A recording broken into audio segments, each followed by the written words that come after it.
Salut les amis, je suis super content aujourd'hui, je suis à Paris pour Animal Expo, le plus gros salon de l'animal de compagnie en France. Donc c'est super cool, je vais vous montrer plein de races de chiens super mignonnes, des races de chiens super chelous, mais il y a aussi des reptiles, des poissons, des rongeurs, tout ce que vous voulez. Franchement c'est ouf, vous allez voir, vous allez kiffer.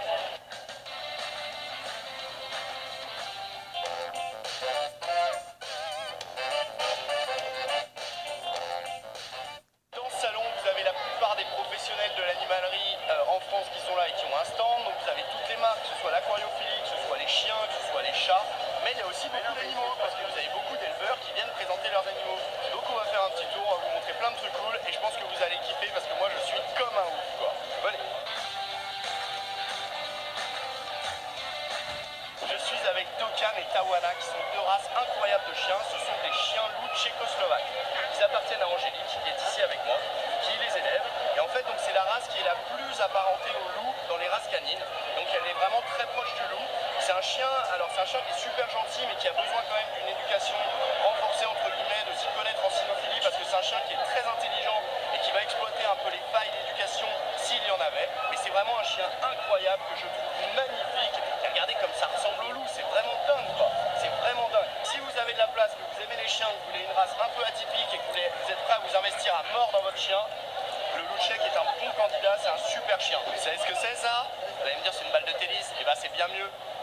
C'est une doggy ball selfie. Ça permet en fait de fixer une balle sur son iPhone. Comme ça, on a l'attention de son chien quand on veut le prendre en photo. Et pour faire son selfie, il regarde l'appareil, il regarde pas partout ailleurs. Franchement, c'est vachement pratique. Je connaissais pas, c'est un bon gadget. Vous voyez, ça s'enlève et ça se met hyper facilement. Et avec ça, le chien, il reste au taquet sur l'appareil. Doggy ball selfie, terrible. J'en veux une. Et regardez si c'est pas un excès de mignonnerie, ça. Regardez comme ils sont mignons. Ce que j'ai là, ce sont des chiots Canet Corso. Donc c'est une superbe race. Alors là, ils sont tout petits. Vous voyez, ce chien, il doit faire 3 ou 4 kilos. Dans moins de 8 mois, il en fera entre 40 et 50. Donc c'est un chien qui devient très gros. Mais c'est un chien vraiment super et vraiment mais tellement adorable. Et regardez ça. C'est trop mignon, quoi. C'est trop mignon. Je vais vous montrer la taille adulte quand même. Vous allez voir la croissance qu'ils prennent en 8 mois. C'est incroyable. Et vous voyez, ces petits chiots, ils vont beaucoup grossir et ils vont atteindre cette taille-là, qui est une femelle adulte Canet Corso, qui est une super race. Donc comme je l'ai dit, qui fait entre 40 et 50 kilos adulte, qui reste très calme. Donc c'est un chien qui a besoin de se dépenser, qui a besoin d'espace, mais c'est un chien relativement calme. Et voilà, c'est une super race. Et peut-être que si un jour j'adopte un deuxième chien, il y a de grandes chances que ce soit un Canet Corso. Derrière moi, il y a l'espace coiffure. Et le pauvre, elles sont 3 sur lui en train de lui faire le toilettage en même temps.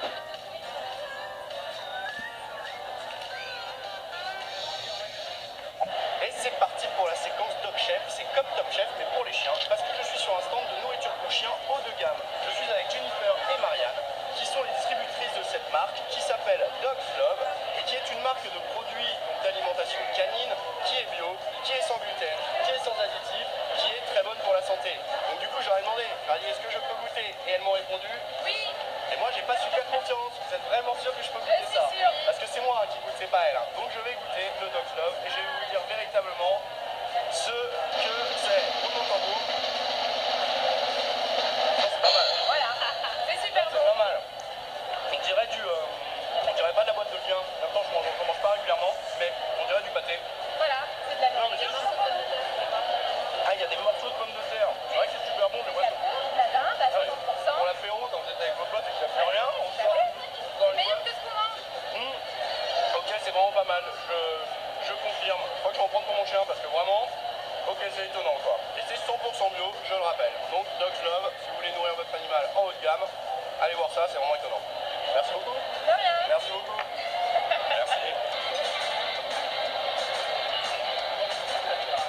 Alors ça c'est une nouveauté du salon 2016, c'est top. En fait c'est si vous voulez vous initier à l'aquaponie chez vous, et ben ça c'est un super truc. Alors qu'est-ce que c'est l'aquaponie? L'aquaponie c'est de cultiver des plantes en servant des nutriments contenus dans l'eau produits par les poissons pour apporter de l'engrais aux plantes. En gros, le caca des poissons nourrit les plantes de façon plus rapide. Et en fait ça c'est un petit aquarium qui comporte à côté un bac, vous voyez, dans lequel alors là en expo ils ont mis une bromélia, mais vous pouvez très bien mettre des petites plantes potagères, vous pouvez mettre des petits pieds de tomates, des petites herbes aromatiques, ce genre de trucs. Et en fait, donc les déchets qui vont être produits par vos poissons vont nourrir votre mini jardin potager dans votre salon.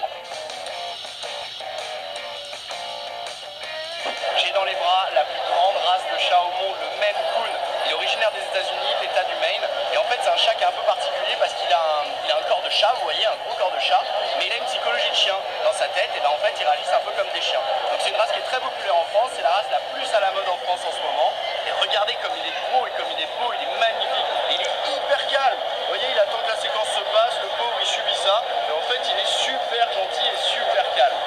vraiment superbe. Et vous voyez, il a que 8 mois, et vous voyez la taille qu'il fait déjà. Je sais pas s'il va grandir encore un petit peu, mais il a déjà une belle taille. C'est un chat magnifique, le Maine Coon. Super. Et là, dans les bras, j'ai un chat incroyable. C'est un chat de la race Bengale. Alors en fait, c'est un chat qui est issu d'un croisement entre un petit chat sauvage asiatique qui s'appelle Felis bengalensis et un chat domestique. Et quand, en deuxième génération de ce croisement, eh ben, on se retrouve avec ça, la race Bengale. Donc c'est un chat, vous voyez, qui a gardé les taches de son ancêtre, le petit félin sauvage. Et c'est un chat qui est magnifique. Et en plus, c'est un chat qui a une particularité un peu marrante, c'est des chats qui adorent l'eau. Donc déjà, ce sont des chats que vous allez retrouver dans votre baignoire ou dans votre douche. Ce sont des chats aussi qui dorment perchés, qui aiment bien dormir en hauteur. Et ce sont des chats qui vont vous rapporter des petits objets, sont des chats qui sont très malicieux. Ça n'empêche pas que ce sont des chats qui sont très câlins, qui adorent les genoux et tout, mais qui sont de temps en temps un petit peu plus indépendants que les autres races de chats qu'on peut trouver habituellement. Et vous voyez ce pelage, ces couleurs panthères, je trouve ça superbe. Et Animal Expo, il y a aussi des reptiles. Et regardez devant moi, il y a un magnifique iguane vert. Alors vous allez me dire pourquoi il n'est pas vert. Et bien parce qu'il est vieux. Et il peut parfois, les iguanes verts en captivité, en vieillissant, et bien ils deviennent un peu ocre de cette couleur-là. C'est un mâle, on peut le voir à la taille de ses pics, vous voyez. Alors petite précision, les pics ça mue aussi, on peut enlever la peau des pics. Et c'est une bestiole qui est assez vieille, qui a plus de 10 ans, et qui est très calme, et c'est pour ça qu'il l'expose, il est exposé par la ferme tropicale, il est exposé comme ça, en liberté entre guillemets, parce qu'il est très calme et il ne bouge pas beaucoup. Et vous voyez quand vous achetez des petits iguanes qui font 30 cm, et bien quelques années après, ça va très vite, hein, 2 ans après, 2 ans et demi après, il fait cette taille-là, donc réfléchissez bien, parce que c'est un animal qui va quand même faire, vous voyez, adulte, 1m30, entre 1m30 et 1m50. C'est un animal qui est assez gros, qui peut infliger des morsures ou donner des coups de queue, donc il faut faire attention. Celui-là est vraiment très calme. Mais avant d'acheter un iguane vert, réfléchissez bien. Regardez la taille des griffes. Vous voyez les griffes? Regardez la taille des griffes de cette bestiole. Je vais bien vous les montrer. Vous voyez, ça rigole pas. Ce que j'ai sur le coin, c'est un oiseau magnifique. C'est une buse de Harris. C'est un mâle, c'est un oiseau qui vient du Mexique. Et c'est un rapace qui a la particularité de chasser en groupe, qui s'organise en fait pour chasser, qui chasse en groupe. Contrairement à la plupart des rapaces qui sont solitaires et qui chassent tout seuls. Et en fait, quand on veut démarrer la fauconnerie, la buse de Harris c'est un très bon candidat parce que c'est un oiseau qui est assez placide, qui répond bien aux appels qu'on fait pour revenir au gant et tout ça. Donc c'est un oiseau très bien pour débuter la fauconnerie.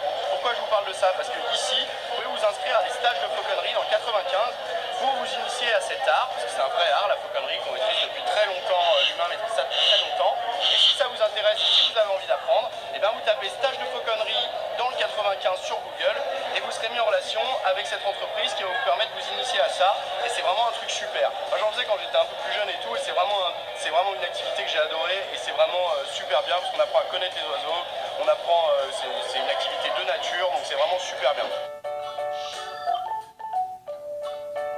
Hop là, regardez, hop là, il fait des petits jumps, c'est pas mignon. Les gerbilles sont des petits rongeurs qui viennent de Mongolie et qui ont besoin d'être plusieurs. Si vous voulez des gerbilles, il faut absolument en avoir plusieurs et tout, ça n'aime pas du tout être seul, c'est comme les rats. C'est un animal très propre qui prend soin de son pelage dans du sable doux et qui va se rouler toute la journée, qui mord très peu contrairement aux hamsters, c'est vraiment très mignon. Faut faire très attention à leur queue parce qu'elles ont la queue très fragile et elles peuvent se casser la queue, donc il faut faire très attention. Mais c'est vraiment un rongeur très mignon qui ne sent quasiment rien. La seule chose c'est vraiment de les élever en groupe et de leur fournir du sable et une bonne alimentation. Et j'ai trouvé ça aussi que je voulais vous montrer. Moi j'adore les macarons et regardez, ils ont fait des macarons pour chiens. Et c'est vraiment des macarons, en tout cas ça y ressemble vraiment. Alors évidemment à l'intérieur c'est adapté aux chiens, hein. On va pas, c'est pas de la crème pâtissière comme pour nous, enfin je connais même pas la recette de macarons, mais en tout cas ce sont des aliments adaptés aux chiens. Et regardez comme ça fait la blague, on dirait vraiment, mais vraiment des macarons. J'ai presque envie d'en goûter un, à mon avis le goût va me surprendre quoi. Parce que la saveur lapin, je suis pas sûr que ce soit un vrai kiff quoi. En tout cas c'est très joli hein. Très joli. Les macarons, qui est-ce qui fait ça? C'est NutriChef. Regardez. C'est vachement bien. Il y a bœuf, poulet, canard, jambon fouet, saumon, mouton. Regardez ça comme c'est génial. C'est un panier qui s'adapte sur n'importe quoi. Que tu aies un vélo, un Solex ou un scooter, tu peux adapter ce panier de transport. Et pour transporter quoi? Et bien pour transporter ton chien. Regarde comme c'est chambé. Tu peux mettre ton chien jusqu'à 10 à 15 kg là-dedans. Tu peux l'emmener partout. Il a sa tête qui dépasse. Donc en fait, il n'est pas stressé, il n'est pas fermé dans une boîte. Et il ne peut pas sortir parce que ça ferme. Donc c'est plutôt super pratique. Moi qui prends mon chien en scooter, et ben c'est très pratique de prendre son chien en scooter. Mais moi elle est trop grosse donc je la prends devant. Mais si tu as un petit chien et que tu n'as pas envie de l'éduquer au scooter, et ben tu peux directement le mettre dans ce petit panier. Et franchement c'est vachement bien. En tout cas moi le panier me plaît vachement et le Solex aussi. Donc je pars avec. Et ben voilà, la journée est finie. J'ai passé toute l'après-midi sur le salon salon, c'était vachement bien. Franchement, il y avait plein de nouveautés, j'ai vu plein de trucs, plein de nouveaux produits. Vraiment, n'hésitez pas à visiter Animal Expo lorsque c'est à Lyon, parce que c'est vraiment un super salon. Il y a quand même 50 000 visiteurs en 2 jours qui viennent, donc c'est quand même un gros événement. Alors malheureusement, ils m'ont bloqué à la sortie avec le Solex, ils m'ont même pas laissé partir avec, mais ils sont très cool. Ils m'ont offert les macarons, et j'en connais une qui va kiffer. Azot, j'arrive, tu vas te faire tes macarons. A très vite sur Toupette. Abonnez-vous et surtout suivez-moi sur Snapchat, n'hésitez pas aussi à Tanguy Toupette. Et abonnez-vous si vous n'êtes pas encore, il y a plein de nouvelles vidéos qui arrivent et on va poster un rythme effréné. A très vite, ciao.